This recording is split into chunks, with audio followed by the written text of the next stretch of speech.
Welcome back to Episode by Episode, a series of videos where I look back at every single episode of a TV show. We're working our way through Buffy the Vampire Slayer, and this is the second half of Season 4. And we're beginning with the Giles-centric episode, finally, because he's not had a huge amount to do in Season 4. This is a new man, and this is a fun one. This is a fun episode. It's not one of those that I always look back on as one of my favourites, but it's one that when it comes to a rewatch, it's fine to watch. Like, it's okay. It gets by for the most part because of Anthony Stewart Head, who is seemingly having a lot of fun as the Fieral Demon version of Giles. It's so great to watch Giles do something very different like this. Like the episode Band Candy, where we got to see a different side of him. Here we get to see him as a demon, and it's so much fun. Seeing him get angrier and angrier and try and take his vengeance out on Ethan Rayne is so much fun to see. And it proves that no matter who you put Spike with, it's a winning combination for comedy. Giles and Spike together, it doesn't happen enough. There's not enough of these two characters on the screen together on their own little adventure, and there wouldn't be because they really do not like each other. But here, they're forced together, they're forced to work together, and it's really entertaining to see the sparring between the two of them and Spike's reaction to the situation that Giles has got himself in.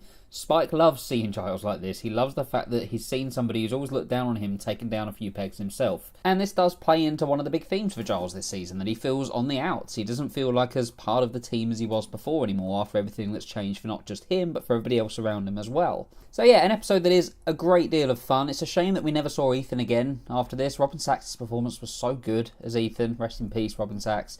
I would have liked to have seen what happened to him after he was taken by the Initiative. I think he needed one more episode. Just one more episode to kind of end that character's journey, as it were. But this is the last we saw of him, and that is a bit of a shame. It's not the fault of the episode itself, though. So yeah, a good episode. One that's definitely worth watching when it comes to a rewatch. The Iron Team. So this, when I say that I quite like the Initiative arc, this is one of the episodes to look at, because I think this is done so well. It's such a good episode that really shows just how bad the Initiative actually are, and that not everybody involved in it is as bad as the organisation itself. For example, Riley. He's no idea the sort of things that Professor Walsh is doing, and he would never expect her to actually try and kill Buffy. And that is a shocking moment. She sets Buffy up to die, and it's only because Buffy's so damn awesome that it doesn't actually happen. Riley's reaction to seeing that is great, as is Buffy's. Buffy just kind of takes it in her stride, in a way. She's just like, well, this wasn't to be, now you're my enemy. And I enjoyed that about Buffy. There was no sort of wallowing in the things that were done to her in this one. She just is like, Professor Walsh, I get you for this one. And of course, she gets her comeuppance at the end as we meet Adam, the mysterious subject hidden in one of the rooms. And say what you will about Adam, I didn't mind him. He's not the most personable of big bags, and he definitely does suffer coming off the back of the mayor, who's such a charismatic character. But Adam is kind of meant to be the opposite of that. He's almost robotic in a way. Like, he just goes about his business and does what he needs to do. He's not really there for chit-chat and such. And there's an intriguing... I'm jumping ahead. We'll come to Adam more in a bit, because it's in Goodbye Iowa we get to see a lot more of them. So I'll continue now. What I like about Adam is that he's kind of open to learning. He's fascinated about things, and that makes him a very intriguing character to watch, I think. So yeah, without question, he's sort of bottom rung when it comes to Buffy and Angel big bads. Well, Angel didn't really have them too much, but Buffy big bads. He's nowhere near the top, but I don't think he's anywhere near as bad as people say he is. A little bit bland, I can see it, but I still enjoy certain qualities about Adam. As for the rest of Goodbye Iowa, though, this is another reason why I quite like the character of Riley. I think he's a very interesting character when he's given the right material to work with, and there's a lot of his time on Buffy where he's not given the right material. This isn't one of them, though. We see Riley like we haven't seen him before in this one. He's almost unhinged. He's struggling coming off the meds that the Initiative have been feeding him without him knowing. He's struggling with the death of Professor Walsh, and he's acting out. He's becoming violent, and that scene in the bar where he's actually threatening people, like, that's not the kind of Riley you'd expect up to this point. So he is a character with layers. He's just not really given those layers enough. Mark Blucas can act. He certainly can. This is one of his best episodes, I think, throughout the entirety of his time on Buffy. And I love how quickly this shows how fast things have hit the fan when it comes to the Initiative. Now everybody's hiding, and there's so much fun to be had in that as well. All of them just hiding out together and watching cartoons. I love that. I love that when they just put everybody together in a room. Buffy and Xander sneaking into the Initiative is great as well. I love it when Xander gets a lot to do, and much like Giles, he doesn't get a huge amount in Season 4, but when he does, he shines. And yeah, him and Buffy together, infiltrating this whole massive facility, it's a great deal of fun to watch, as is the outcome of the fight with Adam as well. Like, they meet Adam for the first time, and they see pretty quickly how much of a threat this guy actually is. Add to that some interesting stuff with Willow and Tara hiding that spell, and yeah, this is a solid episode. This is I think this was the point when I was rewatching it recently that I got to in season 4 when I thought, this is actually an alright season. This isn't anywhere near as sort of mediocre as I thought it was. This year's girl, Faith's back. I love Eliza Dushku. I love the character of Faith. But I remember the first time I was watching it being a bit apprehensive about seeing her again, because I love that character's arc in season 3 so much that I was worried they wouldn't be able to pay it off. But it's a great reintroduction from her. She just wakes from a coma and she's back to causing trouble for everybody almost instantly. And Dushku does so well at Faith's disorientation over everything that's changed. Like, so much time has passed now that things aren't really that recognisable to her. The mayor's gone. Like, you got to remember that she didn't know that. She didn't know the mayor had been defeated because she was in a coma at the time. So she has to deal with a lot, and it makes sense considering how unhinged she was when she went into that coma, that she would emerge from it even worse. And yeah, she's gunning for Buffy here, and it's so much fun to see. The spark between Buffy and Faith is always so good. As it is with everybody, actually. Like, Willow's reaction to seeing her is great as well. You kind of forget how much Willow hates Faith, but she really does. I have to think back to what I've said about other two-parters as well. For example, What's My Line? I said the first part of that story was really, really slow. This isn't. So much happens in this, but what I like about it is that it's a two-parter that feels like two distinctive parts, and we'll get to the second part in a second. But this has some great action moments in itself. Buffy and Faith's fight in the house is great. The Watchers Council will come into this again, and they're always irritating to see, in a good way, like we're meant to hate them. And then there's that ending, Buffy and Faith switching bodies, which is something that could be very, very hokey, but I like the way it's done. And saying that, let's get on to the episode where they do it. Who Are You is a great showcase for how good Sarah Michelle Gellar and Eliza Dushku are at acting. Like, the pair of them, they're able to switch into being Buffy and Faith, and they're so believable. They're so believable playing the opposite roles to what they have before. Sarah Michelle Gellar seems to be having so much fun playing Faith. Like, that whole thing when she's in the mirror looking at herself and just the way she interacts with people, it seems like she's having a blast doing it. She's kind of enjoying being mean, I think, and you can't really blame her seeing as how nice Buffy is so much of the time. It must be so much fun to be able to kind of break free a little bit and be the bad person. And it's quite difficult to watch some of the things she says. For example, with Tara. Nobody should be mean to Tara. Tara's one of the most lovable people around. But what I really like about it is that Tara's not... She always seems like she's meek and kind of a little bit weak, at least in the start of Season 4. At least in the sort of the beginning of her appearances. Obviously, we see how strong she is. But I really liked here that instead of kind of being all vulnerable and showing sort of the weakness and how much it's upset her that what Buffy said, she's instantly like, something's wrong. She's kind of the one that alerts everybody to the fact that this isn't actually Buffy. So it's a really good episode for Tara and showcasing what a strong person she actually is. But yeah, Faith, or Buffy as Faith, causes a lot of trouble here. She sleeps with Riley, which is something that doesn't go down overly well with Buffy when she finds out. As for Eliza Dushku, again, as I said, she's good at being Buffy as well, and it's frustrating in a good way to see her trapped in this situation, to see Buffy being held prisoner and not be able to convince to anybody who she actually is. And there's quite a lot going on in this episode as well. Adam shows up again. There's a lot more from Adam here, and that whole church fight scene is so good. It's so well done, and I love the fact that at the end of this, there's no resolution. Faith just leaves. She just flees after what she's been through, and what she's put everybody else through, and obviously that leads on to the Angel two-parter, which are a couple of episodes I'm sure we'll be discussing at some point very soon, because after speaking about these ones, really want to do the Angel rewatch. I don't know if I'll do it next or not, but it's certainly coming at some point soon, because I want to discuss them, and those episodes where she appears in Angel, sort of the ones in Season 1, are two of my favourite episodes of the Whedonverse as a whole, particularly that fight scene in the alley. Yeah, I need to talk about Angel soon. Superstar. So, I like the character of Jonathan. I don't really like what they did to him in Season 6. Like, I never really saw him becoming that sort of person, but I guess looking back it does make sense, because here he's playing about with magic, and he's causing some problems. What I love about this one the most is the opening title sequence, the fact that they recut the sequence just to include lots of shots of Jonathan, just being cool and being suave and being James Bond Jonathan. It's a really nice little touch. I wasn't expecting it to do this, and I love when Buffy plays about with things like this. And yeah, I remember the first time I watched it just being really surprised at it, and it was a really nice touch. The episode as a whole, though, it's fine. It's got some funny moments. I enjoy sort of the strangeness of seeing Jonathan as this hero, and watching it all unfold as we find out exactly what he's done to be able to get that position. It's not one of my favourites. It's not one that I'm ever yearning to rewatch, but whenever I do, it's a pleasant enough experience. And I like, too, that it's not completely inconsequential. It could easily have been. They could easily have just put things right and anything that happened in the episode didn't matter, but what the good thing here is that Jonathan actually helps people out. He actually helps Buffy and Riley out after the whole Riley sleeping with Faith situation. Not his fault, he didn't know. But there's more to it. There's more to it than just the gimmick of Jonathan being this hero. He's actually a good person that helps people out as well. So it's a really nice touch. Where the Wild Things Are. Ugh. So, as a teenager who watched Buffy the Vampire Slayer, I really, really fancied Sarah Michelle Gellar. Like, incredibly so. She was like my number one crush. So give me an episode where she's having sex the whole time. Teenage Joe should have been fully on board with that. Should have been my favourite episode of the entire show, but my god, is this boring.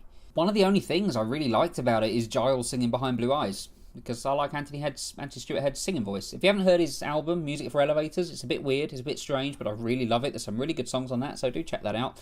But yeah, this episode was just so dull, and it had some interesting ideas at the heart of it. Sort of the concept itself was interesting, but it's just the way it was done was so bland. Like, it shouldn't be boring. Just these two people having sex for the entire episode wasn't the right way to go with this story. Like, I get what they were trying to do, but the execution was just so far off for me that this is one of my worst Buffy episodes. I've only seen it, I think, twice, and that's very low for me on the Buffy things. It's one that I've skipped most times I've done a rewatch, unless I'm like, oh, let's see if this one's any better on a rewatch, and it's not. So yeah, I really, really strongly dislike this episode. New Moon Rising. So this was the epilogue, really, to Oz. I mean, we do see him in a dreamlike state again in a few episodes' time, but this was the end of the actual character being on screen, and I think it was needed. I think we did need one more episode from Oz, because it was a bit open-ended the way he left.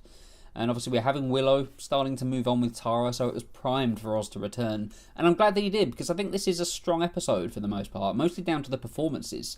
Alison Hannigan, Seth Green, Amber Benson, they're all great in this one. Everybody kind of brings their A game to it. And the story's very good as well. The Initiative getting involved, chasing Oz down, Oz's whole werewolf problem coming to the fore and being a real problem for him here. And I like the development with Oz as well. I like that for the most part he's able to control the wolf now. He's found a way to do that. But Willow is the thing that brings it out of him. Willow's the thing that makes him lose control, and there's something strangely beautiful about that. It's a nice little touch to have the fact that Oz loves her, but he can't stick around, and it kind of opens up that door for Willow and Tara quite nicely as well, without leaving a bad taste in the mouth of Oz fans.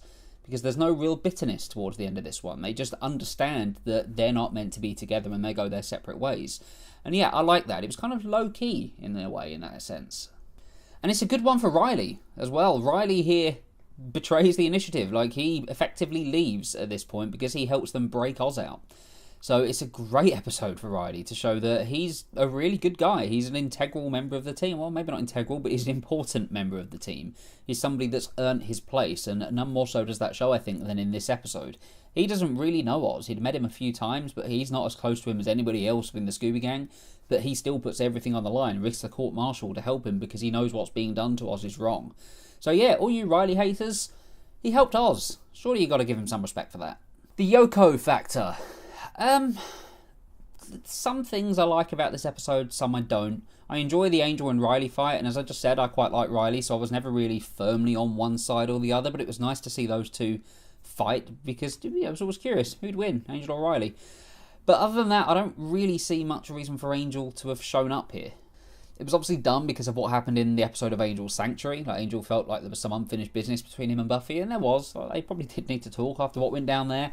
But it just seems like a weird place to put it. Season 4 was building up to its conclusion at this point. So to throw Angel in, it didn't really feel necessary to me. Like, I could have done with them being at odds for a little while longer. Maybe have done this a little bit into the next season. So, yeah, not a weak side as such, but just one I felt that didn't really fit. The rest of the episode, yeah, as I say, it's fine. Like, Spike, I wasn't overly fond of where Spike was at this point. He's always seemed a bit above just trying to start infights between everybody, and I was never really convinced that everybody would fall for Spike's tricks, either. Like, they're all pretty tight, like they have been. We've seen sort of the gradual decline of the friendship, but here it kind of hits rock bottom, and it kind of seems to come, not necessarily out of nowhere, but it hasn't got to this point naturally enough, I don't think. I didn't think they were fragile enough that Spike, of all people, could bring them all to come to blows. Like, that didn't really work for me. But that being said, there was some fun to have. Like, James Masters is great fun doing all of this. Like, his portrayal of Spike, who's really enjoying causing all this trouble, is quite fun to watch. And this is another good one for Adam. I like the fact that he kills Forrest, not because I didn't like Forrest, although he wasn't that great, but I didn't dislike him. But it was just awesome to see that Adam is powerful and he does have a plan. And yeah, the killing of Forrest was a shocking moment.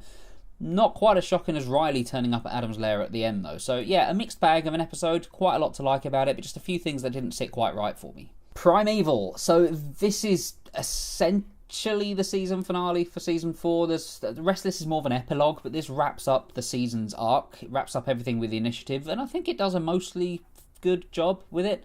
There's certain aspects of the whole spell between them all where they all sort of combine their essences or whatever it is. It seems a bit hokey. Like, it seems a bit of a weird thing to do. I was never really fully convinced of what was going on. I always feel that symbolism-wise, it was good. Like, everybody's coming back together again, this time literally as well. So I got why they were doing that, but just the way it was presented, I don't know, it seemed like a bit of an easy route. It seemed like something made up just because they needed something powerful to beat Adam. But that being said, there was a lot to like about this one. The actual fight in the initiative is awesome. Like, so much carnage going on. You've got explosions, you've got just violence going off left, right and centre as this initiative facility just crumbles to the ground. Like, watching everybody just go at each other in this one. It was just carnage, and I love carnage. So I think this did a really good job at it. And watching everybody come back together again was nice as well. Watching everybody make up and kind of say what's actually on their mind and become friends again. It was nice to see, despite the fact that it was only really the last episode that they all fell out. This is kind of what I mean. I think they should have done that a couple of episodes sooner to make the fact that they all make up again in this episode that much more powerful. As it stands, we've only had about 15 minutes of screen time of them not getting on anymore, so it didn't really quite work for that regard, but I did like the actual scenes going down the elevator shaft and Buffy and Willow's hug. There were nice moments. One little thing about this one though, when I was talking about how great the fight inside the initiative was, I don't know how I feel about the fact we didn't see quite a lot of it. We see them kind of running in to save people. We hear how many people they did save, but I kind of feel like we should have seen at least a little bit more of that. But yeah, a strong end to the initiative arc, and I like the fact that it was all just burnt to the ground as well. Just kind of pretending it never happened is what the government do, and, you know, that's kind of believable. So the final episode of Season 4 was Restless, and my god, do I love this episode. I love this episode so much, just because of the overall feel of it. The music in this is stunning.